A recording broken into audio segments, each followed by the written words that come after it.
siglos X y XI, desde España hasta la India, 2 libros sagrados sirvieron de guía espiritual para millones de personas: la Biblia y el Corán. Guiados por el Corán, los líderes musulmanes reinaron sobre varios vastos imperios, enormes ciudades de riqueza y cultura, centros de conocimiento y arte. Sin embargo, la Europa cristiana languidecía en lo que se conoció como el oscurantismo. Aún así, las 2 creencias y sus textos tenían mucho en común. El Islam ve a los seguidores del cristianismo y el judaísmo como pueblos hermanos del libro que creen en el mismo Dios. Capítulo 2, verso 62. Los creyentes, los judíos, los cristianos, quienes creen en Alá y en el último día y obran bien, esos tienen su recompensa junto a su Señor. El Corán también contiene muchas referencias a figuras bíblicas. Capítulo 57, verso 27. Entonces seguimos a estos mensajeros con Jesús, hijo de María, a quien le dimos el Evangelio y pusimos en el corazón de sus seguidores bondad y misericordia. Pero en el mundo musulmán, la cultura europea no era tenida en muy alta estima. Los musulmanes habían tenido una idea muy clara de cómo eran las personas del norte de Europa. Seguían la religión equivocada, eran bárbaros, poco higiénicos, eran como animales de carga. Estos 2 mundos estaban por entrar en un conflicto sangriento por uno de los lugares más sagrados de la tierra, Jerusalén, una ciudad santa para cristianos, judíos y musulmanes. Después de la Meca y Medina, la tercera ciudad más sagrada del Islam es Jerusalén. Allí, el Domo de la Roca marca el lugar donde, según la tradición, Mahoma ascendió a los cielos. Por siglos, después de la muerte del profeta en el año 632 de nuestra era, Jerusalén fue gobernada por árabes musulmanes, quienes habían esparcido el mensaje del Corán por toda la región. Entonces, casi a finales del siglo XI, musulmanes turcos tomaron control de la ciudad. Los turcos no son árabes, son un grupo étnico diferente, pero son musulmanes. Se movieron hacia el sur a través de Siria y en 1077 conquistaron Jerusalén. El imperio turco también se expandía hacia el oeste, y pronto fue una amenaza directa para la Europa cristiana. La iglesia bizantina, situada cerca del borde del imperio turco, fue la primera en sentir la presión. En el año 1095, Bizancio hizo un llamado urgente de ayuda a sus compañeros cristianos en Roma. El emperador bizantino envió un mensaje al Papa en Europa diciendo que necesitaba ayuda para defender sus fronteras contra las incursiones de los turcos, que cada vez se acercaban más a Constantinopla, su capital. El Papa Urbano II accedió a enviar ayuda militar y apeló a poderosos caballeros de toda Europa para que fuesen a pelear. Para motivarlos, el Papa Urbano planteó el conflicto como una batalla de las religiones y sus textos sagrados. Urbano le sumó a esto no solo el atractivo de sacar a los turcos de Asia Menor, sino de continuar y sacar a los turcos completamente de las regiones que habían tomado, incluyendo Siria, pero más importante, Jerusalén.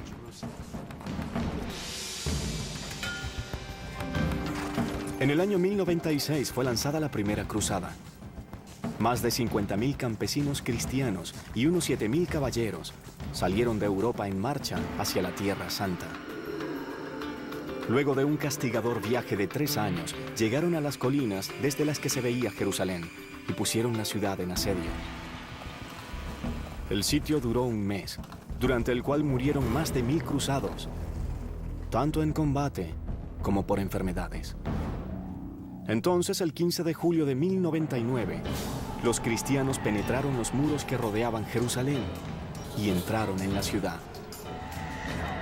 No hubo nada de amor entre estas personas. Los cruzados, que habían estado en camino por 3 años para llegar a este lugar y que habían pasado muchas semanas fuera de Jerusalén, pensando que estaban a punto de morir, cuando entraron allí, saquearon la ciudad muy brutalmente.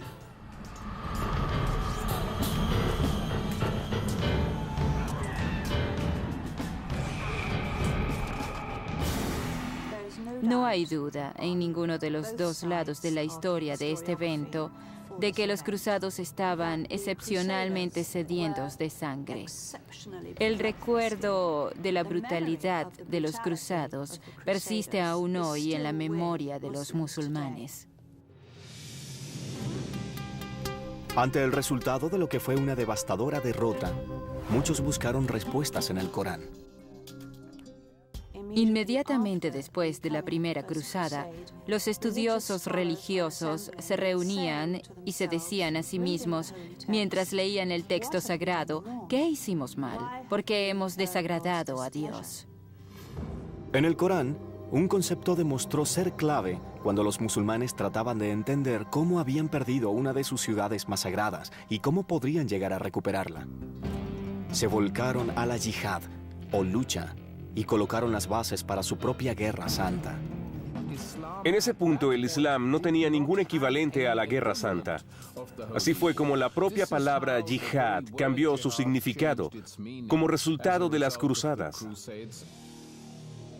Pero los musulmanes no iniciarían su guerra santa hasta casi un siglo después, con el advenimiento de 2 guerreros que usaría la yihad como su grito de reunión.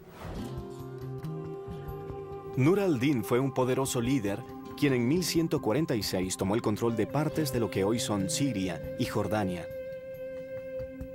Siendo un hombre profundamente religioso, se sumió en el estudio del Corán. A donde iba, llevaba consigo estudiosos religiosos, lectores del Corán, místicos, inspirando a la tropa leyendo versos relevantes del Corán sobre la yihad. Capítulo 9, verso 14. Luchen contra ellos, Alá los castigará en vuestras manos, y los hará descender, y les dará la victoria sobre ellos. Para Nur al-Din, estos pasajes eran tomados como un llamado a las armas para recuperar Jerusalén.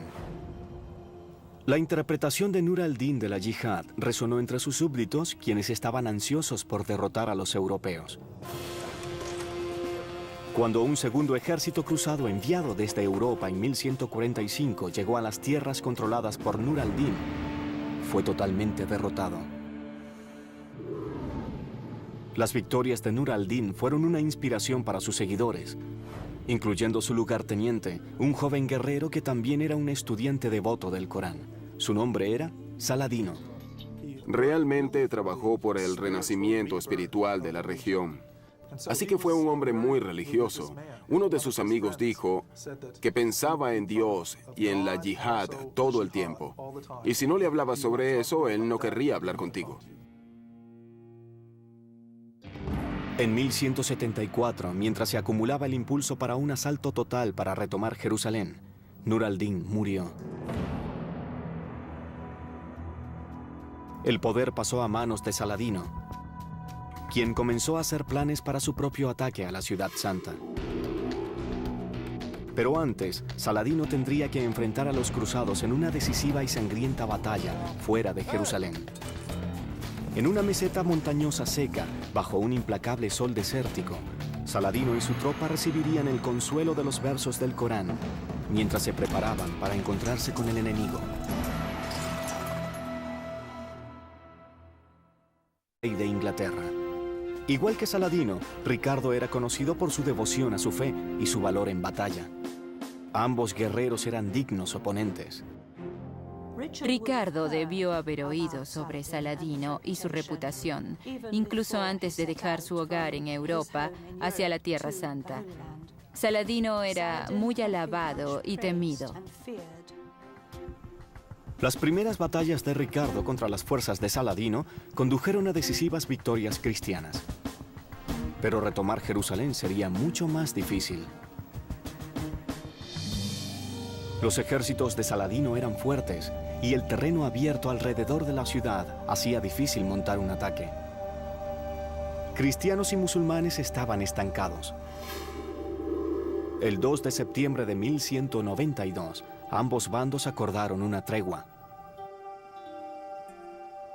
La Tercera Cruzada es un anticlímax desde el punto de vista musulmán.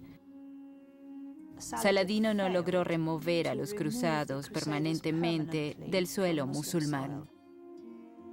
Tanto cristianos como musulmanes habían luchado duro en nombre de sus libros sagrados. Pero ya que ningún bando había logrado una victoria decisiva, las batallas que habían librado por más de 100 años permanecerían sin resolverse. Y siglos después, esas heridas serían reabiertas por el choque que se avecinaba entre el Islam y la modernidad. Cuando llegó, 2 estudiosos musulmanes ayudarían a colocar las bases para una nueva era en el Islam, una era que propugnaría una visión nueva del Corán y de lo que éste dice sobre la yihad.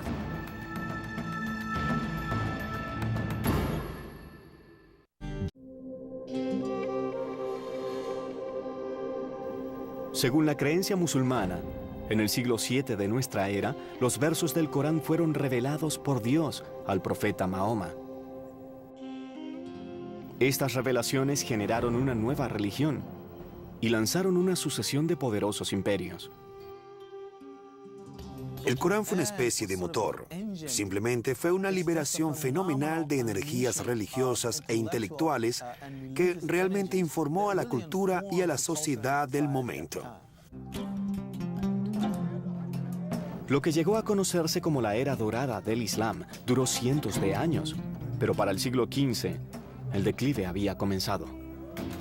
Internamente, los recursos de los varios imperios musulmanes se estaban agotando y comenzaron a competir entre ellos por tierras e influencia. De acuerdo con algunos estudiosos, estas luchas internas se debieron en parte a que la sociedad se apartaba de los mandatos del Corán para buscar conocimiento, o ilm, y se enfocaba en su lugar en la búsqueda del poder.